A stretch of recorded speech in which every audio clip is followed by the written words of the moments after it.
So I'm saying it's important for our future to know the reality that we live in, rather than argue that, we are alone or we haven't seen any evidence, and then we don't seek the evidence because of that prejudice.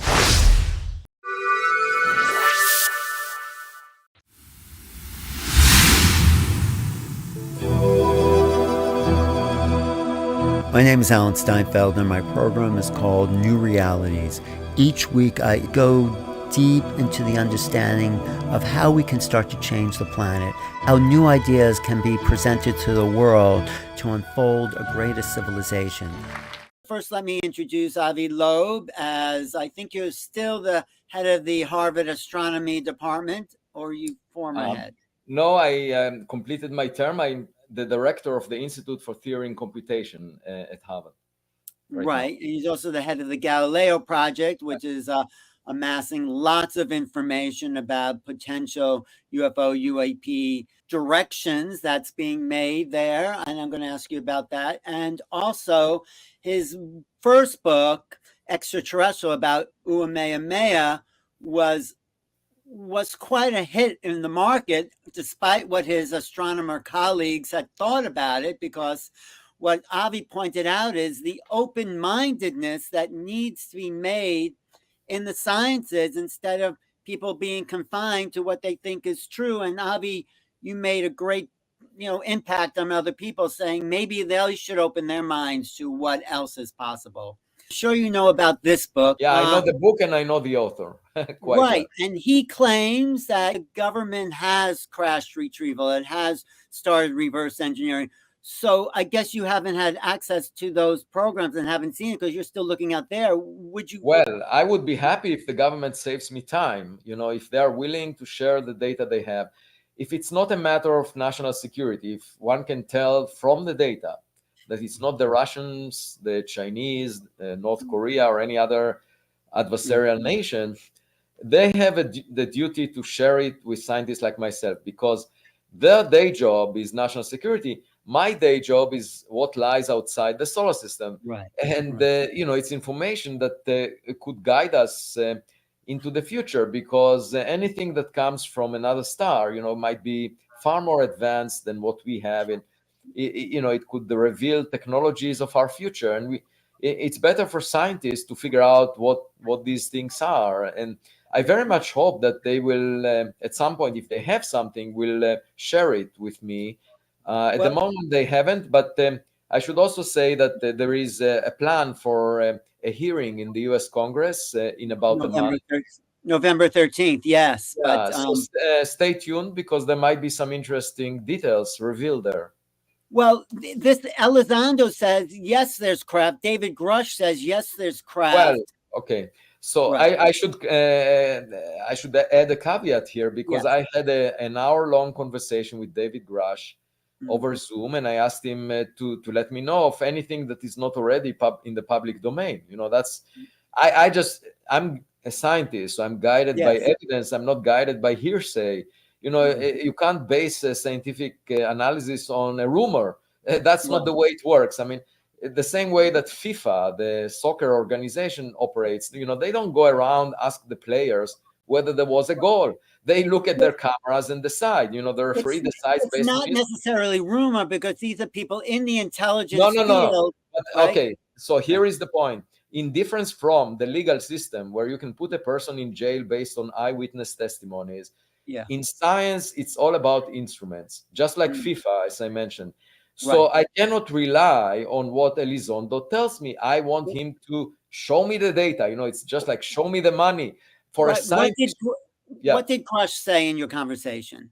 Well, so I asked him to show me anything that I don't know already from before the time of his testimony. And he said that he cannot do that because he would be legally held responsible for any such release and might be put in jail. And I said, why don't you become the Snowden of unidentified aerial phenomena? And he's not willing to do that. So I'm saying, okay, I hold my verdict until I see such data. I want to see either materials or that I can analyze, or data that I can look into, and then I will tell you what I think about it. But just people telling me that such data or materials exist, is not enough. I need to see it. Now, of course, the US government may hold it classified because some of the data was collected by classified instruments, and perhaps they are not sure whether it was human made or not. But my point is,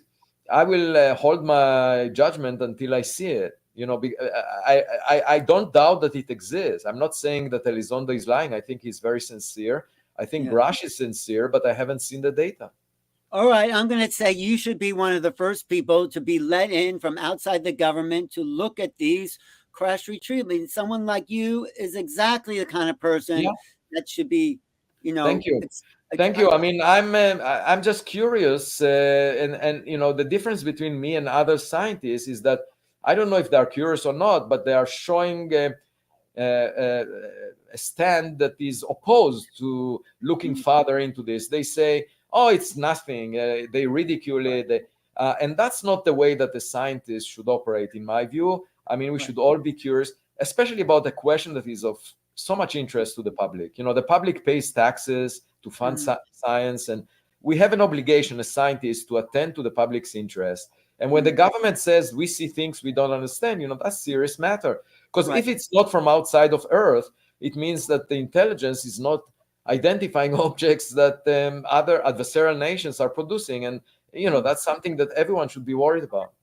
Well, it's not just objects. Grusch says we have bodies of beings. Yes. So wouldn't you love to see some of those, right? Oh, yeah, definitely. I can easily, by the way, if I have just a gram of material, irrespective whether it's a craft or a body, if someone gives me a gram of material, I can tell you right away whether it's from the solar system or from outside, because in our laboratory, we can analyze the isotopes and date the material. And we know the age of the solar system, 4.6 billion years. And if we find the material from another star, it will have a different age. That's another, even without studying the composition, just the age of the material, will tell us. And it's very unlikely that the material will have exactly the age of the Earth. And everything that comes from Earth, it doesn't matter whether it's artificially produced or everything has the same age of the solar system. Right. But the material that Hal Portoff got from Linda Moulton Howe about the bismuth, magnesium, zinc, layers of material. Okay. Yeah, but I don't know exactly where it came from, and I haven't seen it. The other thing is, you're saying you're searching the skies for objects and you've seen nothing, because I've been out with night vision goggles and I saw an object in the sky that looked triangular. Its shape was pointed up. And as I was looking at it, it shifted to pointing down. Well, I'm not saying that's a UFO, but it's something, right? Yeah, no, I'm not saying we don't see any. We saw 500,000 objects with our observatory. Yeah. And the point is that, the fundamental question, I mean, there is a lot of crap in the sky. There are drones, there are balloons, there are airplanes.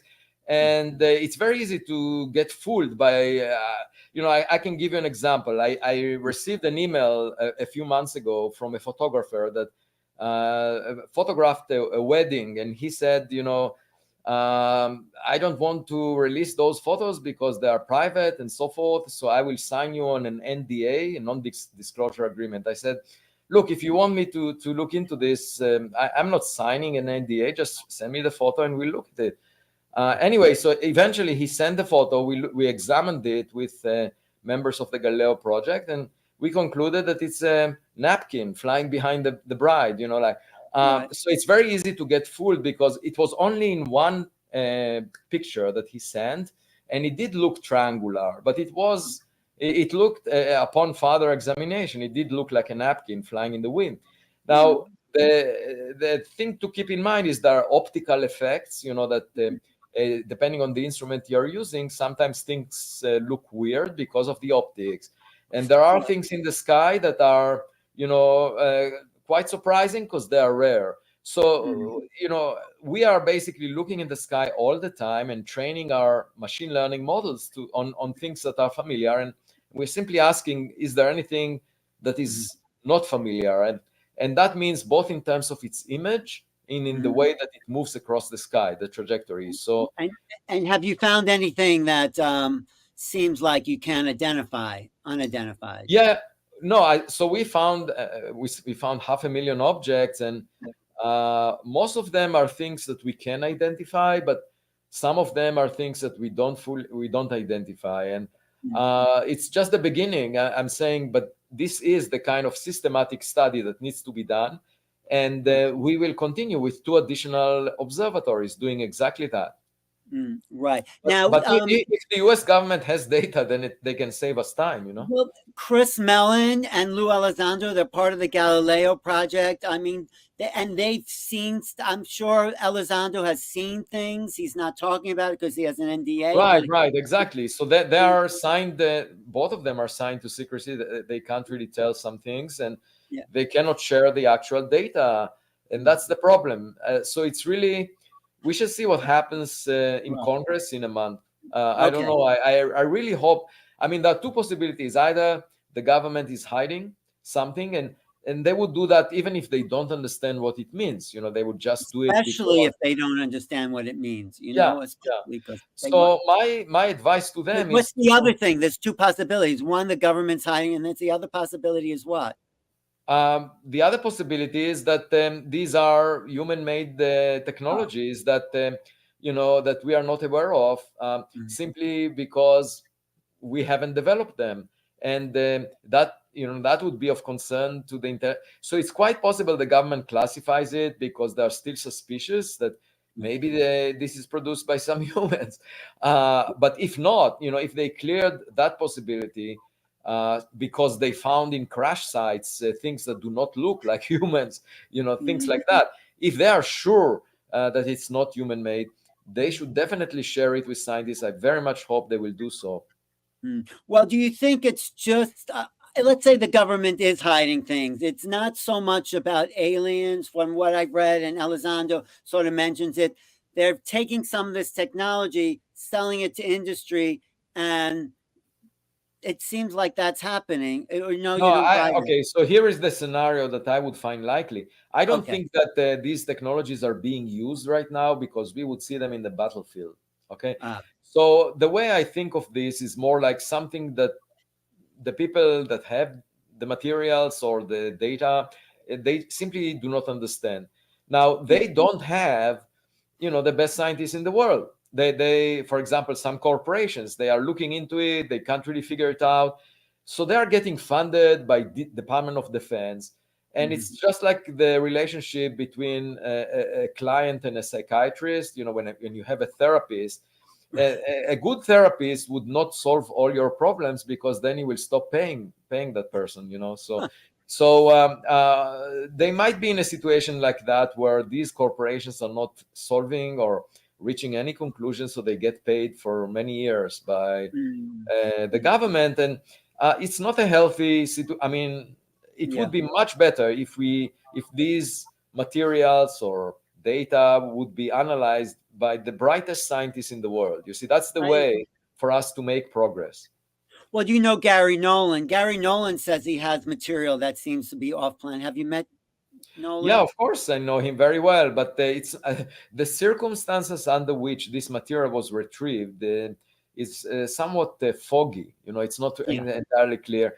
I heard him speak about it, but so he got the material from someone who noticed something, and that's not well documented exactly. It's not like the meteor that I'm talking about, which the data is public. The US government satellites measured the speed of this object before it exploded as a fireball, and then that it came from outside the solar system. In the other case, I don't know, maybe it was an adversarial nation doing some espionage and dropping some stuff. Maybe Nolan could give you some of those pieces for you to analyze, because you said you would know. I think he can do the analysis as well as I do. The question that I have about that material is, where did it come from? Do we have any evidence beyond any reasonable doubt that it came from outside the solar system or outside of Earth? And I haven't seen that evidence. The material is unusual, and it came under some unusual circumstances, but they are sort of somewhat foggy, those circumstances.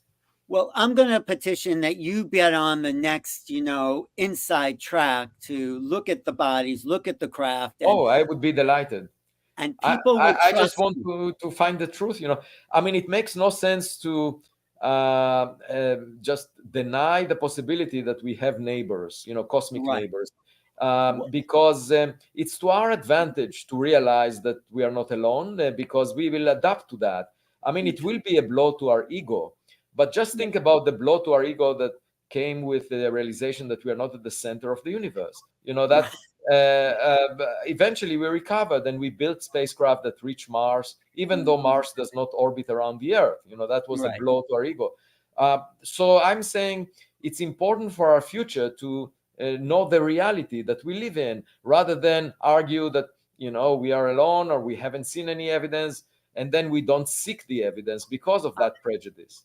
I agree with you. That's why Elizondo wrote this book, Eminent. But the other thing I want to ask you is, like, they're reporting artificial light coming from other planets or other star systems. And then also one more thing, when the Hubble looks at distant star, what evidence of life, maybe the artificial life or some methane in the atmosphere, would you expect to find if there was life there? So again, I wrote, it so happens that I wrote the first paper on artificial lights from a planet. I wrote it with an undergraduate student, Eliza Tabor, about 7 years ago.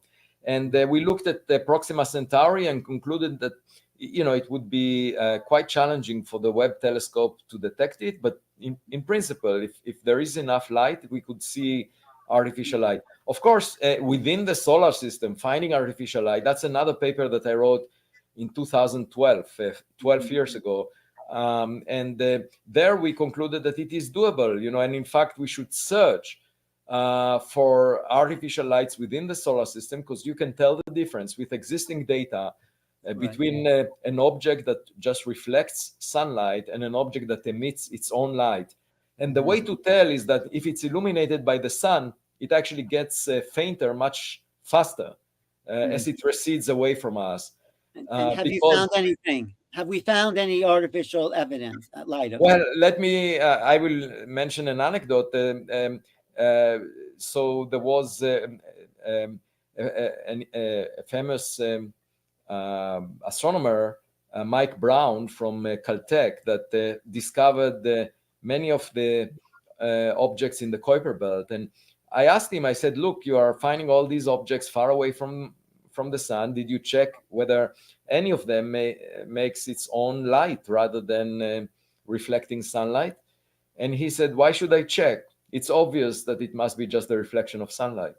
So this just shows you how most scientists operate. They never deviate from the beaten path. They already assume what they want to find in many cases, and that's why you're so unique and so open-minded. We need people like you out there asking the questions. Even Neil deGrasse Tyson, when he talked about the Tic Tac, he said, "Oh, it was probably an artifact of the radar," and the pilots saw the object themselves. It was not an artifact. One comment I should make is that there are many science popularizers that are not really practicing science. They pretend to be the defenders of science, but what they are doing is actually anti-science. Because if you are, if science is dear to your heart, you should work on it, seek the evidence, and not express opinions. And those are behaving just like commentators, that are telling the players in the field how to pass the ball. Who are they to tell?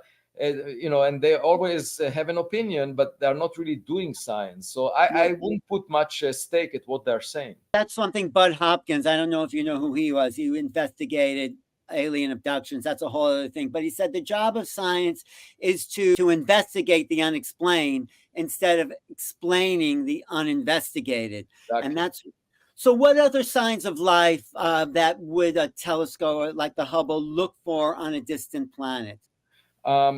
So if we are looking obviously for primitive life, microbes, then it may be the composition of the atmosphere, but it's not very conclusive. For technological, the composition, molecules like oxygen or methane that are indicative of life, but a much more definitive proof of life would be to find technological signatures like city lights or artificial lights, or for example, industrial pollution in the atmosphere, molecules that are not produced by nature but produced by industries, like the CFCs that we have in our atmosphere, or to find a signal, that carries information that a natural system cannot convey. That's what the traditional SETI community was looking for. They haven't found any radio signal of that nature. And then what I try to bring to the table is the search for objects near Earth, which I think is more promising, because even if the sender is dead, we could still find them. Well, talk about what would change for you and everyone else if we found microbes on Mars or life somewhere. How does it change the history of who we are as human beings and the nature? Well, it's quite possible that life migrated between Mars and Earth, that we are all Martians, because rocks could have carried their life and arrived from Mars to Earth. Frankly, if we find life, of course, the question is it the same as on Earth? And if it's the same, it's possible the two planets shared it. And finding microbes is not as exciting, as far as I'm concerned, compared to finding intelligence beyond Earth, because from an intelligent civilization, you can learn, and it gives a new meaning to your existence. Whereas it's just like finding a partner in your own private life. It makes a whole different life for you in the future. And finding microbes will not have that impact. I mean, it would say that life is not rare, but I would doubt that we are unique and special. And we're probably in the middle of our class, kind of civilizations. And what I'm looking for is a smarter kid on our block, someone that was much more successful, because that will be shock therapy to our civilization, to realize that we can do better.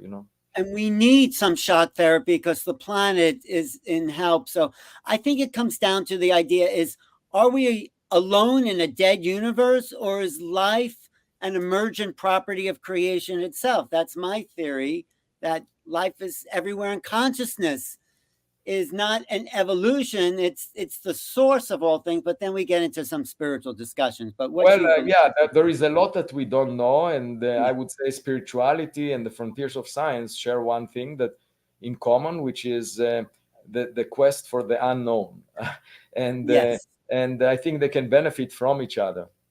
Yes. Well, this is what Einstein said. I'm sure Einstein said the spirituality and science are not disconnected. There is a connection. But those are the three big questions. They call it the three unknowns. How did the universe begin? How did life begin? And how did intelligent life begin? So any comments about your theories about that? And then I know you have to go soon. Yes. I think intelligence in my vocabulary is measured by the ability to reproduce the reality that you're born into. So, we started in the jungle, and then we moved into cities when we developed technologies. And of course, the lifestyle that the city can give us has a much better quality.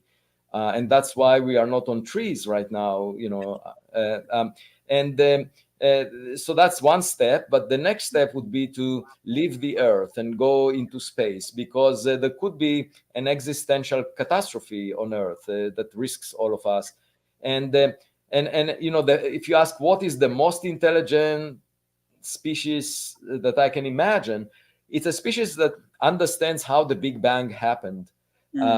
Right now, we don't understand what happened before the Big Bang, because Einstein's theory of gravity breaks down at that point when the density of matter was infinite. But if we have a theory that unifies quantum mechanics and gravity, we could have figured out the recipe for making our universe. And then you can imagine quantum gravity scientists creating those conditions in the laboratory. And to me, that is the biggest accomplishment, because it's the job requirement. If you were to apply to the job of God, the requirement would be you should be able to create a universe. So in principle, a very advanced scientist might be able to fulfill that requirement. And that's, so I'm really interested in intelligence beyond Earth, because there is a lot of room for improvement for what we find on Earth. And if you look at the news every day, it's not uplifting enough. And Right.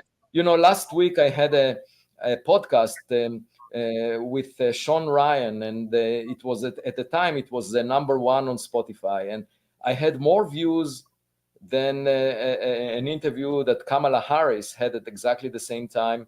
And so some people told me it's a reflection of the fact that the public finds science much more uplifting compared to politics. And I think science is better than politics. I think so, because science gives us a possibility of the future, and politics, is just the past. But Exactly. when you're invited into the inside government and look at the bodies and the craft, are you ready to reevaluate everything you thought you knew about science? Of course. Isn't that exciting? It is exciting if something that can show me a different point of view exists.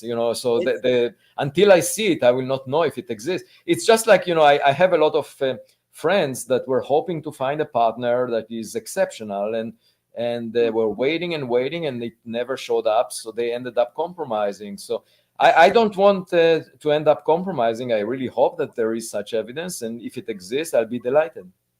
All right. Well, I hope they invite you I hope they show you this, because we need people like you to say, wait, what's going on here? The history of that we thought was now is a myth, so you're here to create a new understanding and a new science.